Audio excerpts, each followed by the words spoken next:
ভাইয়াজি, শিমুলপুরা জন্মাষ্টমীতে আপনাকে ওভাবে হারালো, অপমান করে ফেরত পাঠালো, ফির ভি আপনি ওদেরকে কদর করে ডাকছেন এখানে।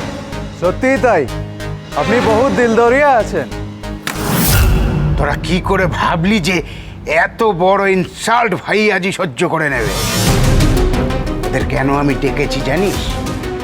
আমি চাই রানা শিমুলপুরা ক্লাবের সমস্ত ছেলেকে ছেটিয়ে নিয়ে চলে আসুক। তারপর ওরা সব গাধা, কোনো কাম হবে না ওদের দিয়ে। ওরা এসে বসবে, চেয়ারটা দেবো না, মাটিতে বসবে। আরে মাটিতে কি বসবে রে, সে সময়ও তো পাবে না। আমাদের যুবা বাহিনীর জন্য সব রান্না বান্না হবে না, কচুরি, আলুর দম এসব রান্না করবে। রান্না করবে, বর্তন মাজবে, ঝাড়ু লাগাবে, পাত্তা উঠাবে, এসব করবে ওরা। একদম সচ্চা আছে। सही प्लान भैयाजी।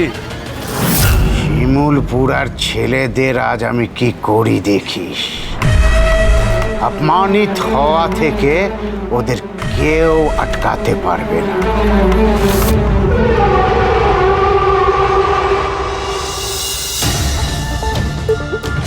শুধু ভাইয়াজি কেন, সে না হয় সবাইকে অপমান করে, ওরকমই মানুষ। কিন্তু যে কেউ এসে তোদের ছোট করবে কেন? হ্যাঁ, কেন করে জানিস? কারণ তোরা অপদার্থ, ইডিয়েট। এই কংসবাবু, আপনি ওদেরকে এভাবে অপমান করছেন কেন? হ্যাঁ, আপনি জানেন আমি ওদেরকে রাখির দিন রাখি পরিয়েছি, তার মানে ওরা সবাই হলো ঝিল্লি চৌধুরীর ভাই আর দাদা। আর আপনি যদি ওদেরকে এভাবে অপমান করেন না, তাহলে ঝিল্লি চৌধুরী কিন্তু আপনাকে ছেড়ে কথা বলবে না। হ্যাঁ, স্বাভাবিক, রতনে রতন চেনে। আপনি ওদের এই শোনো, যেটা বোঝো না সেটা নিয়ে দুরন্ত এক্সপ্রেস ছুটিও না তো। तुम जाके कुछ बोलता क्यों नहीं? ऋषि तो भूखे भूखे शेष कर देगा। তুমি চুপ করো তো। ঋষি ঠিক বলেছে, আমি কিচ্ছু বলবো না ওকে। এই আরে পুলু ভোলা, এই বইচু, মাথায় বুদ্ধি নেই, গোবর পোড়া। কিরে রাজেশ, কি মঙ্গলু, কাজ করতে চাইছিস না কেন তোরা? আমি তো বুঝতে পারছি না। আরে ঋষি তোদের এতগুলো অফার দিয়েছে, চাকরি করতে বলছে, এতগুলো কাজের কথা বলছে, তোরা কোনো কাজ করবি না? আশ্চর্য। কেন কেন কেন কেন? আরে কি বলবে বলো তো, এদের এদের অপমানটাই ভালো লাগে। ভাবিস अरे ऋषि, दया रे दया, इतना मत बको तुम उधर। अरे शांत हो जाओ, शांत। আমার তো মনে হয় উনি ভালো করে কোনো কথাই বলতে পারেন। চুপ করো তো। हाँ শোন, আমি তোদের ভালো কথা বলছি। এই ভাইয়াজির এখানে যেতে হবে না তোদের। আমার ফ্যাক্টরিতে নতুন অর্ডার এসেছে, জানিসই তো। তোরা তো মিষ্টি খেলি, সেটা যা, কি কাজে লাগ তোরা, অনেক হয়েছে। কিরে, হ্যাঁ সবাই একেবারে চুপ করে গেলি, একে অন্যের মুখ চাওয়াচাই করছিস। ব্যাপারটা কি? ঋষির দেওয়া কাজটা করবি না করবি না পরিষ্কার করে বল। हाँ से तो करते ही पारी, लेकिन ঋষিদার মতো অমন নাক মুখ গুজে কাম করতে পারবো না।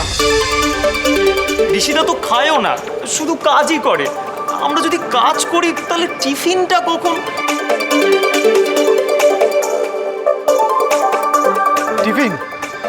কাজ কি করবি সেটা জানলি না, টিফিন জানছিস?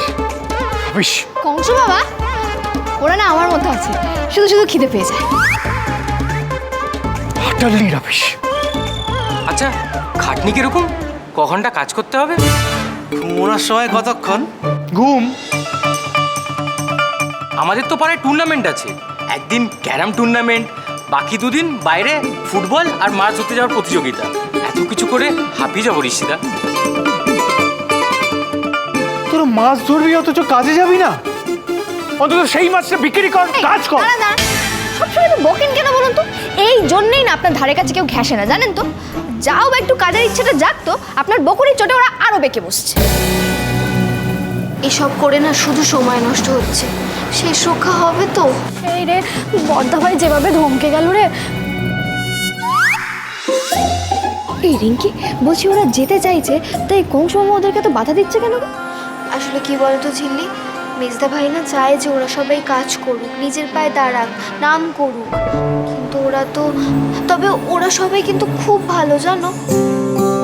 কংসমামা যেগুলো বলছে সেগুলো কিন্তু ভুল বলছেন, কিন্তু বোঝানোর পদ্ধতিটা ভুল।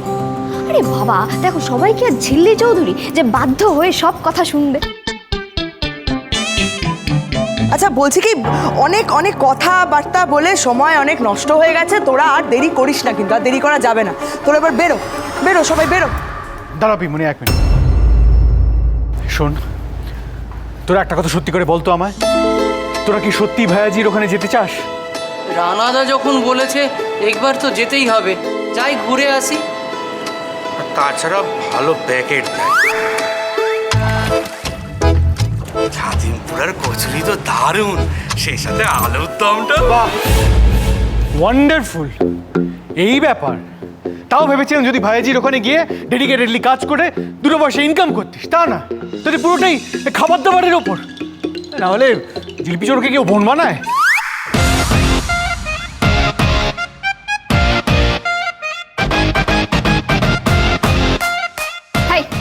এই এই সিরিয়াল পিছিয়ে সরুন তো। আপনি সবসময় আমায় টানেন কেন? হ্যাঁ, আমি কি করলাম? শোন শোন, জীবনটা নিয়ে কিন্তু একটু ভাবতে হয়। কিন্তু ফিউচারটা এভাবে শেষ হয়ে যাচ্ছে, এটাই তো বয়স খাটা। আর এভাবে কতদিন চলবে?